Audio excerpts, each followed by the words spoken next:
your budget. It's a pleasure to be here this afternoon. I'm with Michelle Sawyer, who is my Administrative Service Manager, and Ms. Randy Crawford is sitting behind us here today. She's a new member of our administrative staff, and we're happy to have her on board. Mayor, we've had a good year. Collections are holding steady. We, once again, said we would turn over $5 million in excess fees above and beyond our cost of operation, and we will do that again this year.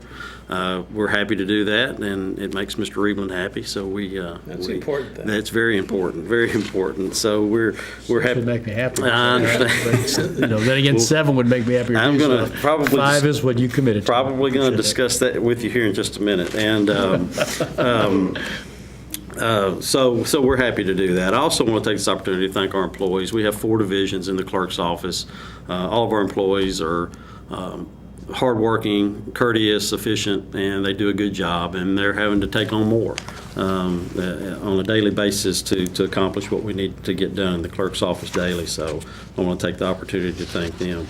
Our CaseLink program continues to be a success. Attorneys and just anyone who wants to subscribe to be on CaseLink, they can sit in their office or wherever they are and look at any document that the clerk's office has.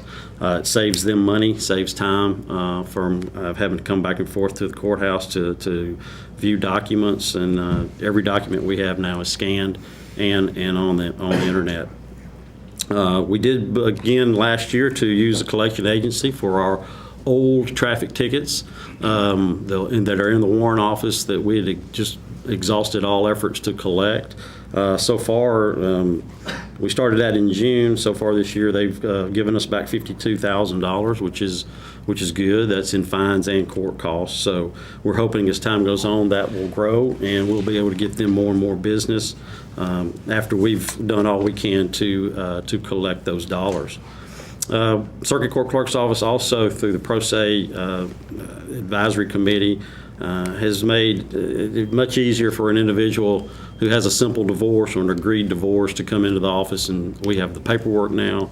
We can kind of guide them along the ways of filing for their divorce without having to have a lot of legal fees and things of that nature. So if it's an agreed divorce and it's no children involved and it's pretty simple, people generally can do that pro se now, and it's a great service to folks who don't necessarily have the dollars to have a lot of legal fees.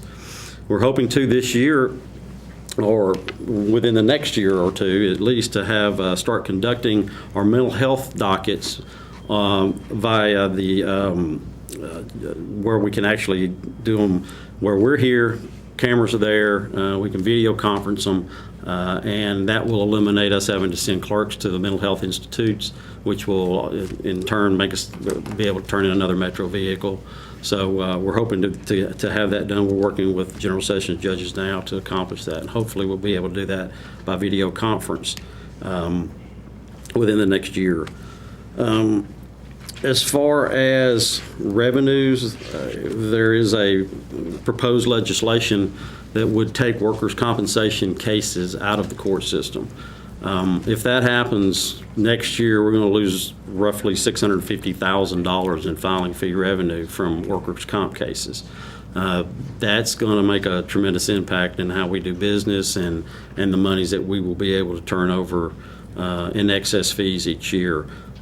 If that legislation passes, that will begin in January of 2014, where all the work comp cases will not be filed within the court system. So that's going to have a lag time where the cases that are already been filed before January. Then there will be most of the things that we get are settlements. So they'll come in the morning and they'll have their case already settled, and basically it requires a judge's signature to sign off on the settlement, and then they have to file it with the clerk's office. We have a judge here every morning at 8 o'clock. And the judges rotate that to hear work comp settlements. So we don't have very many work comp trials, but we do have a lot of settlements. A lot of people come to Nashville to have their work comps heard and settled because there's a judge available, and they know there's a judge available every morning to hear those. So if that is taken out, and it's looking more and more like that's going to happen, then that'll be a tremendous loss of revenue for our office. So in predicting how much money we will turn over next year, we will have to take those dollar amounts into consideration, and that figure may have to be lowered just a little bit. As far as our 2% reduction, that'll be about $62,800. We have one position that is unfilled that we're not planning to fill, so we will give that position back. And we would have to lay off one full-time employee in order to make that cut. So it's not something we want to do, but we do understand, and we would lose the full-time position. We're already going to turn in the other position, and we're not going to fill it. So we're not asking for any. We don't have any requests, or any budget requests, or any requests for extra money, and I'll be happy to answer any questions I can. Are the clerks who work on the cases that may be removed, are they assigned to those cases by the type of cases, No, workman's sir. comp, or are they assigned by the court? The clerks who work on it could be any clerk. It's just whoever's at the front desk or at the Right. front counter. As time goes on, it will reduce our workforce. We will be able to reduce the number of people we have to actually handle those cases. So, as I don't foresee laying anybody off just immediately within the year, if we have people leave, or we'll adjust our workforce to other areas, or we just won't fill those positions as people leave us. But you when a workman's comp case comes in, are they segregated by subject matter of the case, in the sense, is there one judge handling them, or if there is this transition in the court system where a judge is freed up, is doing civil cases now to do criminal cases, I would assume there are clerks assigned to each judge. Well, no, sir. We don't actually have from the clerk's office anyone assigned to sit in the judge's office. That's done by the judge's staff.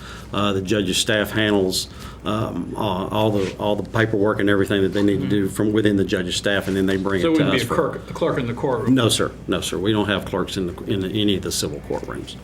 That's handled Criminal by does though, right? criminal Criminal does. has Yes, sir. the Criminal there. does, and they probably need to in the criminal.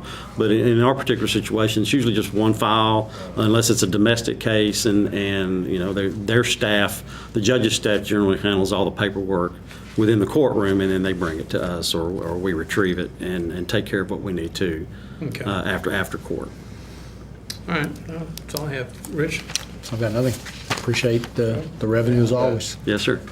I don't know. What pages you got? I got 58 pages. If you will email me those questions, Mr. Hunt.